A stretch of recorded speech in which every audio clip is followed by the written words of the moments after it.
गोंडा दौरे पर मुख्यमंत्री योगी आदित्यनाथ जिला कलेक्ट्रेट परिसर गए। यहां उन्होंने कोविड-19 कमांड सेंटर का निरीक्षण किया, साथ ही स्वास्थ्य कर्मियों से बात की। गोंडा में कोविड सेंटर के निरीक्षण के बाद सीएम योगी ने कोरोना को लेकर समीक्षा बैठक की। जिला पंचायत सभागार में हुई इस बैठक में देवीपाटन मंडल के अधिकारी और जनप्रतिनिधि मौजूद रहे।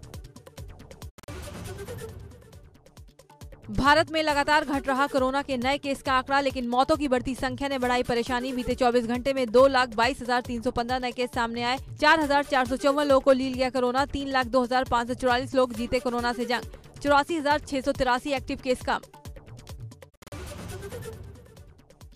देश में कोरोना से जान गंवाने वालों की तादाद पहुंची 3,03,720।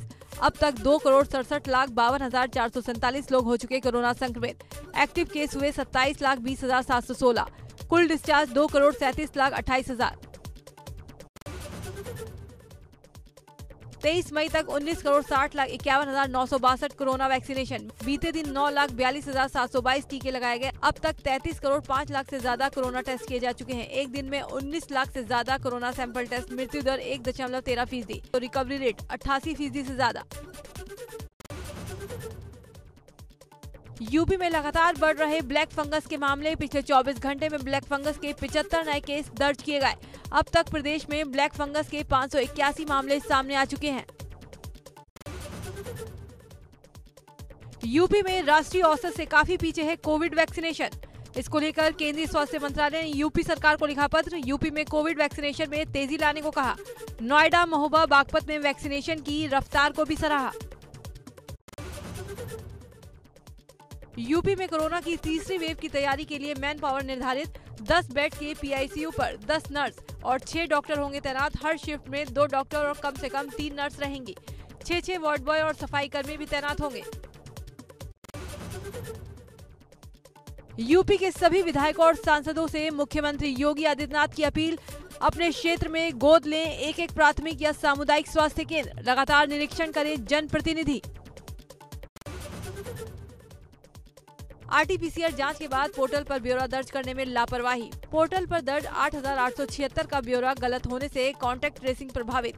केजीएमयू, लोहिया और एसजीपीजीआई ने 20 दिनों का अधूरा डाटा किया अपलोड। एक युवक की दूसरी तीसरी जांच में भी अलग आईडी। मुख्यमंत्री तीरथ सिंह रावत का आज चंपावत दौरा। कोविड अस्पताल का करेंगे निरीक्षण। अधिकारियों के साथ बैठक करने का भी प्लान। मुख्यमंत्री बनने के बाद पहली बार पिथौरागढ़ पहुंचे सीएम तीरथ ने बताया कि हमने 1.5 महीने में स्वास्थ्य सुविधाओं को बेहतर किया है। सीएससी पीएससी केंद्रों तक ऑक्सीजन पहुंचाई है। साथ ही सीएम ने पीपीई किट पहनकर कोरोना संक्रमितों का हाल जाना। कानपुर में ऑक्सीजन लेकर जा रहे टैंकर चालक की बड़ी लापरवाही। हाईवे किनारे टैंकर खड़ा कर हवा में उड़ा दिया ऑक्सीजन। ग्रामीणों ने वीडियो बनाकर किया वायरल। टैंकर नंबर के आधार पर जांच शुरू। घाटापुर कस्बे की घटना। बाराबंकी के सिंडोवा गांव में कोरोना का टीका लगाने गई स्वास्थ्य विभाग की टीम को देखते ही करीब आधा दर्जन लोग नदी में कूदे। ये सभी लोग नदी किनारे मछली पकड़ने का काम करते हैं। काफी मान मनोबल के बाद लोग नदी से बाहर आए और टीका लगवाया। प्रतापगढ़ के करमाही गांव में लोगों ने वैक्सीन लगवाने से मना कर दिया। लोगों की माने तो वैक्सीन लगवाने से मौत हो जाती है। मथुरा में वृंदावन के परिक्रमा मार्ग में उमड़ा भक्तों का जनसैलाब। एकादशी पर रात के वक्त बड़ी संख्या में परिक्रमा करते दिखे श्रद्धालु। लोगों में नहीं दिखा कोरोना का खौफ। इटावा पुलिस की बड़ी लापरवाही। कोतवाल और 2 एसआई के तबादले दूसरी जगह होने पर कोरोना प्रोटोकॉल का नहीं किया पालन। थाना कोतवाली में बिना मास्क दिखे पुलिसकर्मी। ग्रेटर नोएडा में 2 जवान बेटों की अर्थी को कंधा देने के बाद पिता ने भी कोरोना से दम तोड़ दिया। 3 सदस्यों की मौत के बाद परिवार पूरी तरह से टूट गया। जलालपुर गांव की गलियों में पसरा सन्नाटा।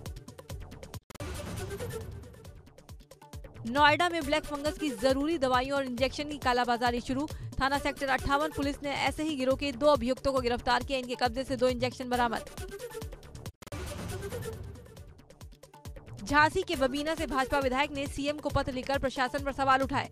विधायक राजीव सिंह ने कहा, आम आदमी को रेमडेसिविर इंजेक्शन नहीं मिल रहे। जरूरी दवाएं भी ब्लैक में बेची जा रही हैं। कोरोना के मद्देनजर नीतीश सरकार ने मंत्रियों के दौरे पर लगाई रोक। सरकार ने चिट्ठी जारी कर कहा, मंत्री जरूरत पड़ने पर वीडियो कॉन्फ्रेंसिंग से ही अपने निर्वाचन क्षेत्र या प्रभार के जिलों की समीक्षा करें। बायोटेक्नोलॉजी कंपनी मॉडर्ना ने पंजाब सरकार को डायरेक्ट वैक्सीन देने से इनकार किया। कंपनी ने कहा, हमारी डील केंद्र सरकार से होती है, इसलिए हम आपको वैक्सीन नहीं दे सकते। हरदोई में भाजपा विधायक और डीएम ने ऑक्सीजन प्लांट का निरीक्षण किया। शाहबाज सीएससी में ऑक्सीजन प्लांट का निर्माण हो रहा है। निरीक्षण के साथ ही विधायक और डीएम ने लोगों को वैक्सीनेशन के लिए जागरूक भी किया। हरदोई के संडीला में शुरू हुआ ऑक्सीजन रिफिलिंग प्लांट। रोजाना 2000 ऑक्सीजन सिलेंडर होंगे रिफिलिंग। हरदोई के साथ सीतापुर को भी मिलेगी ऑक्सीजन। काफी सालों से बंद पड़ा था रिफिलिंग प्लांट।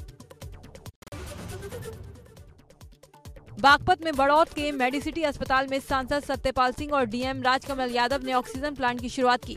ये प्लांट 7000 लीटर के 100 सिलेंडर भरेगा। इसे बनाने में 50 लाख रुपए खर्च आया है।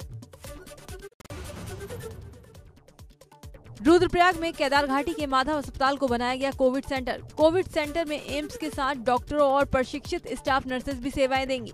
केयर सेंटर में मरीजों के लिए 25 बेड की सुविधा, ऑक्सीजन के लिए 30 सिलेंडर और ऑक्सीजन कंसंट्रेटर मौजूद। रुड़की के देहात क्षेत्रों में कोरोना को लेकर ग्रामीणों में खौफ। उनका कहना है कि गांव को सैनिटाइज तक नहीं किया गया। गांव में कैंप लगाकर लोगों की जांच की जाए। प्रशासन ने अधिकारियों को दिए कड़े निर्देश। फिरोजाबाद में कोरोना भगाने के लिए अंधविश्वास। नगर पालिका के सभासद के साथ 3 लोगों ने हवन कुंड लकड़ी के ठेले पर रख पूरे शिकोहाबाद में घुमाया। हवन कुंड से वातावरण साफ कर वायरस खत्म करने की बात कही। कोरोना की दूसरी लहर में जान गंवाने वाले डॉक्टरों और पुलिसकर्मियों को अनोखी श्रद्धांजलि। पद्मश्री से सम्मानित कलीमुल्ला ने अपनी नर्सरी के आमों का नाम डॉक्टरों और पुलिसकर्मियों के नाम पर रखा है। सीबीएसई की 12वीं बोर्ड की परीक्षा को लेकर रक्षा मंत्री राजनाथ सिंह की अध्यक्षता में एक हाई लेवल बैठक हुई। बैठक के बाद केंद्रीय मंत्री रमेश पोखरियाल निशंक ने कहा, सभी राज्यों के सीबीएसई 12वीं के बोर्ड परीक्षा को लेकर सुझाव मांगे गए हैं। कुछ राज्यों को छोड़कर ज्यादातर राज्य परीक्षा कराने के पक्ष में हैं। रमेश पोखरियाल निशंक ने ये भी कहा कि बोर्ड की तैयारियों के लिए छात्रों को 15 दिन का समय मिलेगा।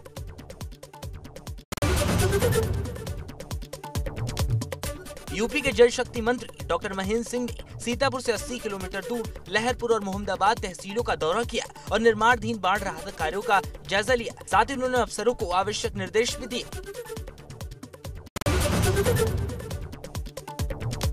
डीएम अलीगढ़ चंद्रभूषण सिंह ने मुख्य विकास अधिकारी अंकित खंडेवाल और एसडीएम कोल रंजीत सिंह के साथ तहसील कोल के बोनेर गांव का निरीक्षण किया, जिसमें उन्होंने वैक्सीनेशन, दवा वितरण और कोविड-19 की जांच को देखा।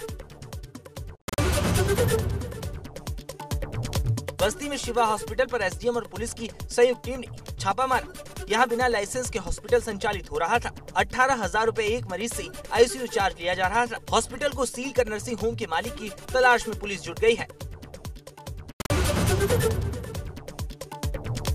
सोनभद्र में जिलाधिकारी अभिषेक कुमार सिंह ने कोरोना पर लगाम लगाने का मंत्र दिया। जिलाधिकारी ने कहा, घर घर टेस्टिंग टीम भेजकर जांच करा रहे हैं। घर घर जांच में सभी तरह के मरीजों का ख्याल रखा जा रहा है।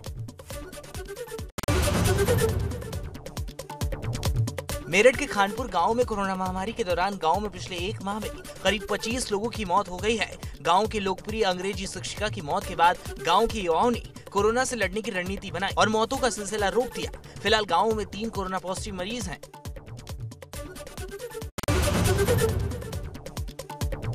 जालौन के कोंच तहसील में तहसील के एक ऐसे 2 गांव हैं जो कोविड-19 महामारी से अब तक मुक्त हैं, जहां पंचायत चुनाव होने के बावजूद भी अब तक कोई भी मरीज निकलकर सामने नहीं आया है। जिला प्रशासन के लिए राहत देने वाली बात है। रामपुर में जहां निकाह के मौके पर मनाही के बावजूद मेहमानों की भीड़ जमा हो गई। मामले की सूचना मिलने पर जब तहसीलदार मौके पर पहुंचे तो देखा कि बारात घर में सैकड़ों लोग सोशल डिस्टेंसिंग का उल्लंघन करते हुए एक ही जगह पर जमा थे, जिसके बाद आयोजन करने वाले प्रशासन की तरफ से 5,000 रुपए का जुर्माना लगाया गया। कैबिनेट मंत्री गणेश जोशी ने कोविड आपदा में कालसी स्थित प्राथमिक स्वास्थ्य केंद्र पहुंचकर अस्पताल के लिए 20 बेड उपलब्ध कराए। इसके लिए क्षेत्रीय जनता और कालसी ब्लॉक की टीम ने उनका धन्यवाद किया।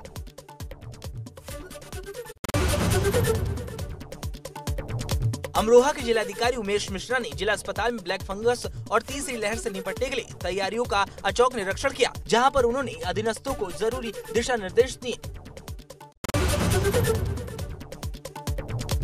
प्रदेश सरकार द्वारा ब्लैक फंगस को महामारी घोषित किए जाने पर नेता प्रतिपक्ष ने डॉक्टर इंदिरा हृदयेश प्रदेश सरकार की व्यवस्था पर सवाल उठाते हुए कहा, प्रदेश सरकार ने ब्लैक फंगस की महामारी तो घोषित कर दिया है, लेकिन उसके इलाज में उपयोग होने वाले इंजेक्शन प्रदेश में अभी तक उपलब्ध नहीं है। गाजीपुर स्वास्थ्य विभाग की सबसे निचली इकाई आशा वर्कर जो गांव-गांव घूमकर कोविड-19 के मरीजों को ट्रेस कर रही हैं और पॉजिटिव मरीजों को मेडिकल किट भी पहुंचा रही हैं, लेकिन विभाग की तरफ से आशा वर्करों को सुरक्षा के लिए मास्क, ग्लव्स और सैनिटाइजर तक नहीं दिया गया है। बैठक में निर्णय लिया गया कि कर्मचारियों को सुविधा उपलब्ध नहीं कराई गई तो विरोध प्रदर्शन करेंगे। महाराजगंज जिला जेल में 2 सजायाफ्ता कैदियों ने पैरोल पर मिली रिहाई को लेने से इनकार कर दिया है। पैरोल मिलने के बाद दोनों कैदियों ने जेलर को पत्र लिखकर आर्थिक तंगी और बढ़ते कोरोना संक्रमण का हवाला देकर जेल में रहने की गुहार लगाई है। फिलहाल जेलर ने दोनों की रिहाई पर रोक लगा दी है। कन्नौज में आगरा लखनऊ एक्सप्रेसवे पर बड़ा सड़क हादसा। बंगाल से गुड़गांव जा रही तेज रफ्तार डबल डेकर बस पलटी हुई बस से टकराई बेकाबू फॉर्च्यूनर कार। हादसे में कार सवार 1 की मौत, 2 जख्मी। बस में सवार 27 मुसाफिर भी घायल। 6 की हालत गंभीर होने पर कानपुर रेफर। सभी घायल पश्चिम बंगाल के रहने वाले हैं। एटा सहावर रोड पर 2 बाइक में सवार 4 लोगों को ट्रैक्टर ने रौंदा। 2 महिलाओं सहित 3 लोगों की मौके पर हुई मौत, 1 शख्स बुरी तरह जख्मी। घायल को एटा जिला अस्पताल में भर्ती कराया गया। शादी समारोह में जा रहे थे सभी। झांसी में टायर फटने से स्विफ्ट डिजायर कार खाई में गिरी। हादसे में 4 लोग गंभीर रूप से घायल। घायलों को पास के कम्युनिटी हेल्थ सेंटर में भर्ती कराया गया। कार को जेसीबी से बाहर निकाला गया। ललितपुर के सदर कोतवाली क्षेत्र में पुल से गुजरते वक्त स्कूटी में अचानक लगी आग। स्कूटी सवार दोनों युवक स्कूटी छोड़कर भागे। लोगों ने आग बुझाने की काफी कोशिश की, बाद में स्कूटी को नदी में फेंकना पड़ा।